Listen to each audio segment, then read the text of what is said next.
Hello दोस्तों, स्वागत है आपका आपके अपने YouTube channel royal career online classes में। आज हम लोग इस क्लास में क्लास 10th के फिजिक्स को पढ़ेंगे, जिसका एक्सरसाइज 2 मानव नेत्र और रंग बिरंगा संसार को हम लोग जानेंगे। इससे पहले मानव नेत्र का 2 वीडियो अपलोड है, जो नहीं देखे होंगे उस वीडियो को जरूर देखिएगा। आज का क्लास भी काफी महत्वपूर्ण होने वाला है, क्योंकि इस क्लास में हम लोग एक्सरसाइज 2 का ही अगला भाग रंग बिरंगा संसार को जानेंगे।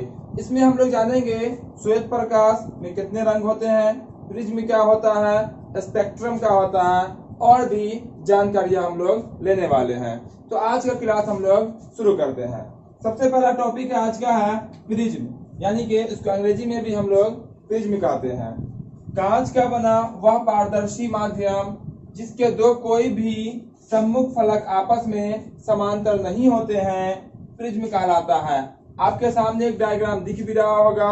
कांच का बना हमेशा पारदर्शी माध्यम होता है, वो आपका क्या कहलाएगा, प्रिज्म कहलाता है। आगे देखिएगा, वास्तव में प्रिज्म में 5 सतह होती है, जिसमें 2 सतह त्रिभुजाकार और 3 सतह आयताकार होती है। एग्जामों में कई बार पूछा हुआ क्वेश्चन है ऑब्जेक्टिव में कि प्रिज्म में कितनी सतह होती है, तो आंसर कितना हो जाएगा आपका, 5 हो जाएगा। जिसमें 2 सतह जो है आपका वो त्रिभुजाकार होता है और 3 सतह जो है वो आपका आयताकार होता है। हम लोग डायग्राम के माध्यम से देख लेते हैं। यहाँ आप देखिएगा तो ये जो आपकी आकृति दिख रही है ये आपका प्रिज्म है। इसमें दो सतह जो है आपका त्रिभुजाकार होगा, ए बी और सी, जो ऊपर में होगा। इसको अगर मिटा दें, ऊपर वाली जो आकृति बनेगी वो आपका त्रिभुज कहलाएगा। उसी तरह से जो नीचे में दिख रहा है आपका A dash, B dash, C dash, ये आपका क्या कहलाएगा, त्रिभुज कहलाएगा। तो प्रिज्म में कितनी सतह त्रिभुजाकार होती है, 2 सतह है। 3 सतह आयताकार होता है। आयत क्या होगा उसको देख लेते हैं हम लोग। बी सी डैश और बी डैश, ये जो आपका दिख रहा है यहाँ पे इस तरह से जो दिख रहा है लाइनिंग, ये आपका आयताकार हो जाएगा। एक आयत आपका ये वाला हो जाएगा, ये वाला एक आपका हो जाएगा ए डैश, सी और सी डैश। एक आपका ये हो जाएगा बी डैश, ए और ए डैश, और आपका हो जाएगा एक बी सी डैश और बी डैश। यानी कि 3 सतह जो है इसका आयताकार होती है और 2 सतह इसका त्रिभुजाकार होती है।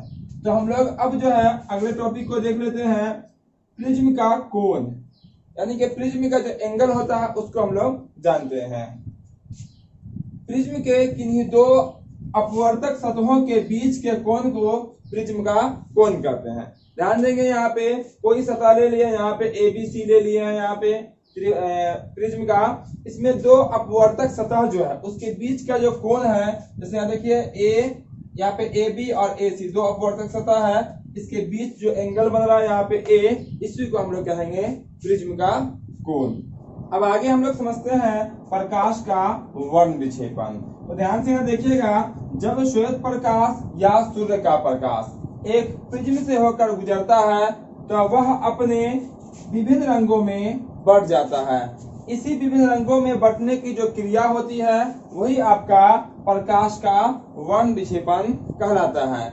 यानी कि जब श्वेत प्रकाश, सूर्य का प्रकाश जिसको हम लोग कहते हैं, किसी प्रिज्म से होकर गुजरता है तो वो अलग अलग जो भी उसमें रंग होते हैं वो अलग अलग रंगों में बढ़ जाता है। यही बंटने की जो क्रिया होती है प्रकाश का वर्ण विक्षेपण कहलाता है। यहाँ पे ध्यान से देखिएगा, ये आपका सूर्य प्रकाश है, श्वेत प्रकाश जिसको कहेंगे, ये आपका प्रिज्म है एबीसी। यहाँ से जैसे ही ये प्रिज्म से होकर गया तो ये अलग अलग रंगों में, यानी कि श्वेत प्रकाश में, सूर्य के प्रकाश में जो भी रंग होते हैं, 7 रंग होता है, वो अलग अलग रंगों में विभक्त हो गया, यानी कि बट गया। इसी को हम लोग कहेंगे, इसी घटना को प्रकाश का वर्ण विक्षेपण कहते हैं।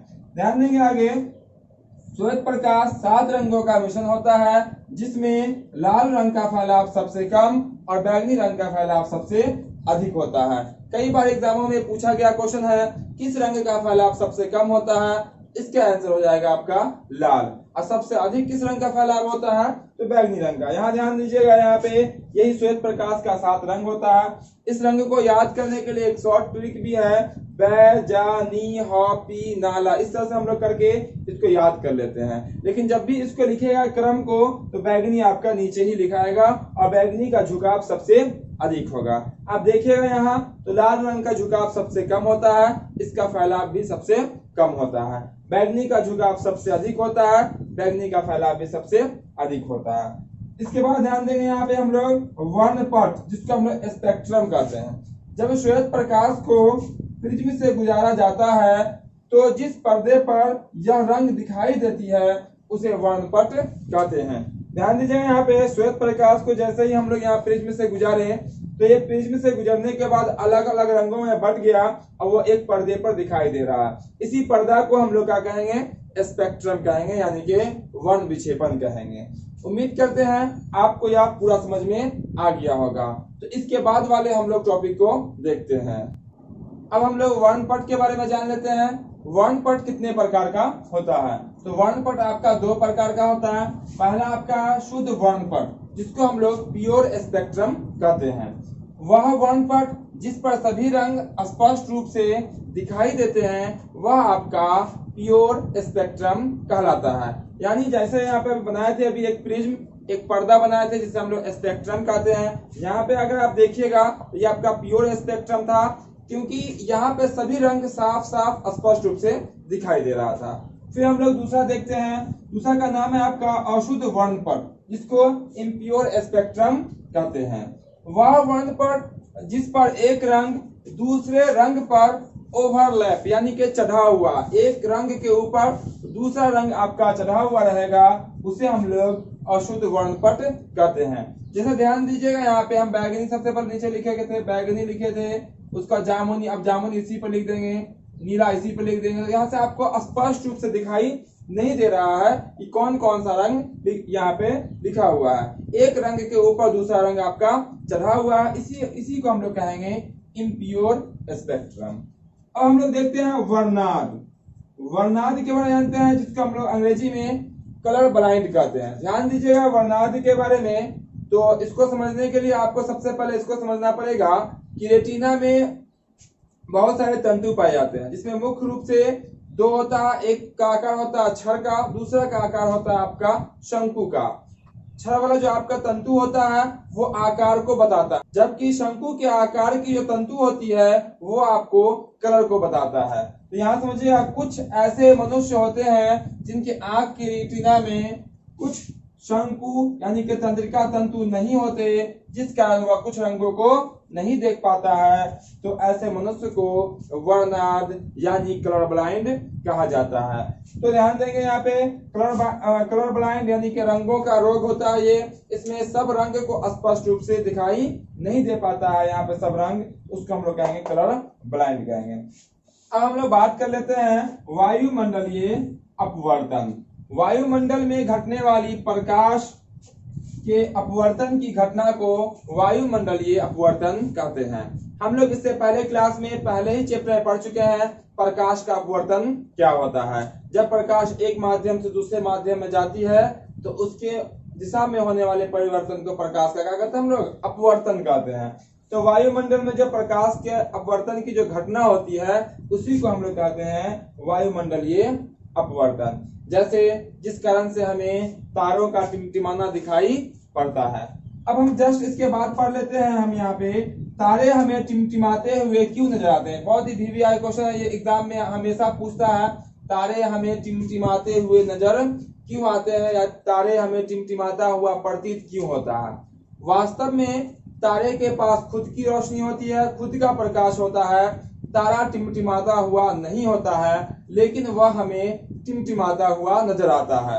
उसमें जो मुख्य भूमिका निभाता है वो है वायुमंडलीय अपवर्तन। यहाँ पर लेते हैं हम लोग, रात में तारे हमें टिमटिमाते हुए नजर आते हैं क्योंकि वायुमंडलीय अपवर्तन के कारण तारे से निकलने वाला प्रकाश बढ़ता घटता रहता है। ध्यान दीजिएगा, तारे के पास खुद की रोशनी होती है और उसका जो लाइट होता है वो हमेशा एक जैसा निकलता है, लेकिन वायुमंडलीय अपवर्तन के कारण उसका प्रकाश हमें कुछ बढ़ता हुआ तो कभी घटा हुआ दिखाई पड़ता है।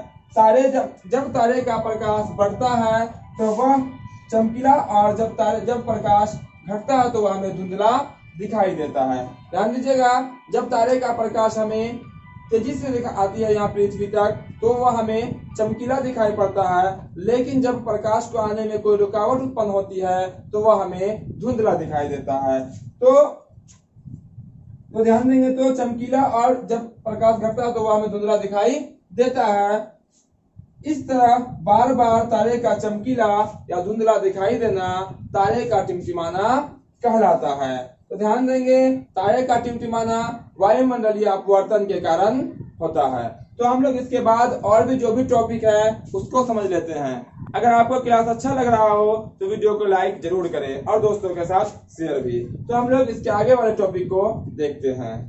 अब हम लोग प्रकाश के परिकिरणन के बारे में जानते हैं, यानी स्कैटरिंग ऑफ लाइट के बारे में।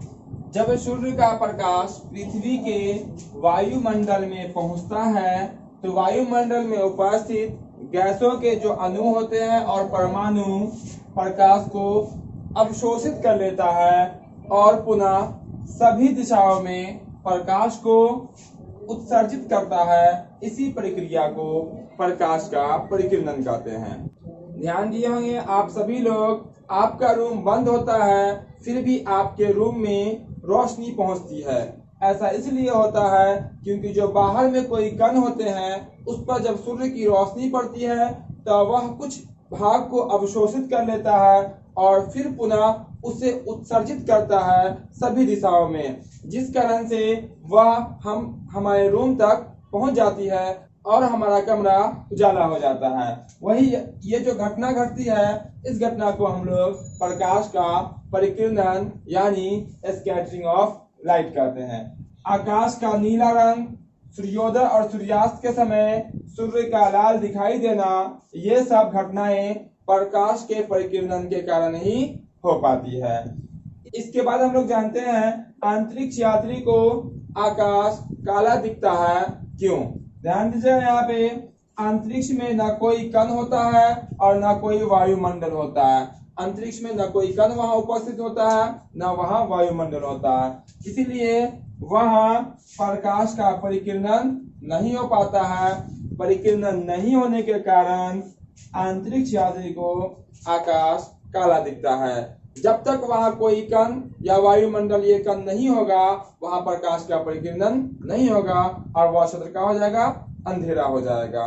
उम्मीद करते हैं आप सबको यह क्लास बहुत अच्छा लगा होगा। इस क्वेश्चन के साथ आपका जो सेकंड पार्ट था मानव नेत्र और रंग बिरंगा संसार आपका कंप्लीट हो जाता है।